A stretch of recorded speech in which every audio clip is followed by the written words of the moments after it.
ایک مالک مکان اور کرایہ دار کے درمیان تنازع جب سپریم کورٹ پہنچا تو اس نے پاکستان کے پراپرٹی قوانین کے ایک بہت ہی بنیادی اصول کو سب کے لیے واضح کر دیا۔ آئیے اس دلچسپ کیس کی گہرائی میں چلتے ہیں۔ ذرا سوچئے، ایک کرایہ دار ہے جو نہ کرایہ دے رہا ہے اور نہ ہی گھر خالی کرنے پر راضی ہے، اور جب مالک مکان اسے نوٹس بھیجتا ہے تو جواب آتا ہے، یہ گھر تو اب میرا ہے۔ اب ایسی پیچیدہ صورتحال میں قانون آخر کہتا کیا ہے؟ یہی وہ سوال تھا جو سپریم کورٹ تک جا پہنچا۔ تو اس پورے معاملے کو سمجھنے کے لیے ہم سب سے پہلے دیکھیں گے کہ کرایہ دار کا دعویٰ تھا کیا، پھر یہ جانیں گے کہ یہ کیس نچلی عدالتوں سے ہوتا ہوا سپریم کورٹ کیوں پہنچا، اور وہ کون سا اہم قانونی اصول تھا جس پر یہ سارا فیصلہ ٹکا ہوا تھا، اور آخر میں ہم یہ بھی سمجھیں گے کہ اس فیصلے کا اصل مطلب کیا ہے۔ تو اس کہانی کے دو مرکزی کردار ہیں، ایک طرف ہے مالک مکان محترمہ وربینہ خان افروز، اور دوسری طرف ان کی کرایہ دار محترمہ مسرت شاہین۔ ان دونوں کے بیچ جو تنازع شروع ہوا وہی اس پورے کیس کی بنیاد ہے۔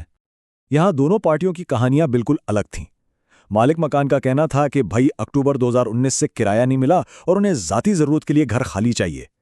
دوسری طرف کرایہ دار کا موقف تو ایک دم حیران کن تھا کہ وہ کرایہ دار ہیں ہی نہیں بلکہ 2009 کے ایک معاہدے کے تحت اس جائیداد کی اصل مالک ہے۔ اب یہ معاملہ اتنا سیدھا سادہ بھی نہیں تھا۔ سپریم کورٹ پہنچنے سے پہلے یہ کیس نچلی عدالتوں میں ایک رولر کوسٹر کی طرح گھومتا رہا، جہاں ہر عدالت کا فیصلہ دوسرے سے بالکل مختلف آ رہا تھا۔ ذرا ان فیصلوں کا اتار چڑھاؤ دیکھیے۔ اکتوبر 2022 میں رینٹ کنٹرولر نے مالک مکان کے حق میں فیصلہ دے دیا، لیکن صرف 2 مہینے بعد دسمبر 2022 میں اپیل کورٹ نے فیصلہ پلٹ دیا اور کرایہ دار جیت گئیں۔ پھر معاملہ ہائی کورٹ گیا، جہاں بے دخلی کا حکم دوبارہ بحال کر دیا گیا۔ اسی قانونی کشمکش کی وجہ سے یہ کیس ملک کی سب سے بڑی عدالت تک پہنچا۔ تو جب یہ کیس سپریم کورٹ پہنچا تو عدالت نے ان ساری تفصیلات سے ہٹ کر ایک بہت ہی بنیادی اور مرکزی قانونی سوال پر اپنی توجہ مرکوز کی، وہ سوال جس پر پورے کیس کا دار و مدار تھا۔ اور وہ بنیادی سوال یہ تھا، کیا ایک کرایہ دار بے دخلی کی کارروائی کے دوران صرف یہ کہہ کر اسے روک سکتا ہے کہ اب میں مالک ہوں، یا قانون کا تقاضا کچھ اور ہے؟ اسی ایک سوال کا جواب اس کیس کا فیصلہ کرنے والا تھا۔ اس اہم سوال کا جواب دینے کے لیے سپریم کورٹ نے ایک بہت پرانے اور طے شدہ قانونی اصول کا سہارا لیا، جسے ہم سمجھنے کی آسانی کے لیے پہلے خالی کرو کا اصول کہہ سکتے ہیں۔ یہ اصول بہت واضح ہے۔ یہ کہتا ہے کہ آپ ایک ہی وقت میں کرایہ دار کے طور پر جائیداد پر قابض بھی رہیں اور مالک ہونے کا دعویٰ بھی کریں۔ یہ ممکن نہیں ہے۔ اگر کوئی شخص خود کو مالک سمجھتا ہے تو اسے پہلے کرایہ داری کا رشتہ ختم کرنا ہوگا، جائیداد خالی کرنی ہوگی، اور پھر عدالت جا کر اپنی ملکیت کو ثابت کرنا ہوگا۔ اور یہ کوئی نیا اصول نہیں ہے۔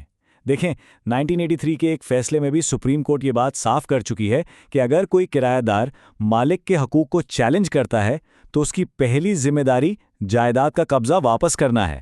اسی اصول کو 2014 میں مزید پکا کیا گیا جب عدالت نے واضح کیا کہ کرایہ دار پہلے جگہ خالی کرے گا، اپنا کیس لڑے گا، اور اگر وہ جیت جاتا ہے تبھی اسے قانونی طور پر قبضہ واپس ملے گا۔ اس ترتیب کو بدلا نہیں جا سکتا۔ اور ابھی بالکل حال ہی میں 2024 میں عدالت نے اس اصول کو ایک بار پھر دہرایا۔ پیغام بالکل صاف ہے، ایک شخص کی حیثیت کرایہ دار کی ہے اور وہ ملکیت کا دعویٰ کر کے اس حیثیت کو اپنی مرضی سے بدل نہیں سکتا جب تک کہ ایک قابل عدالت اس کے حق میں فیصلہ نہ دے دے۔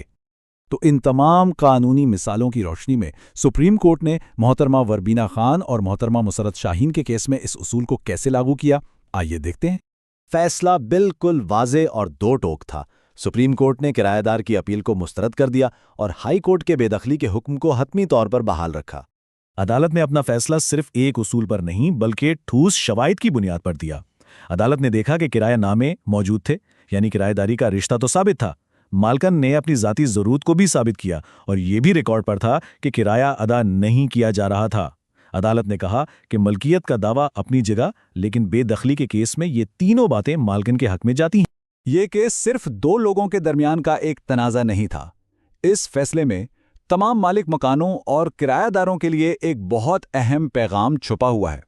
دراصل اس اصول کا بنیادی مقصد قانونی نظام میں ایک ترتیب قائم رکھنا ہے۔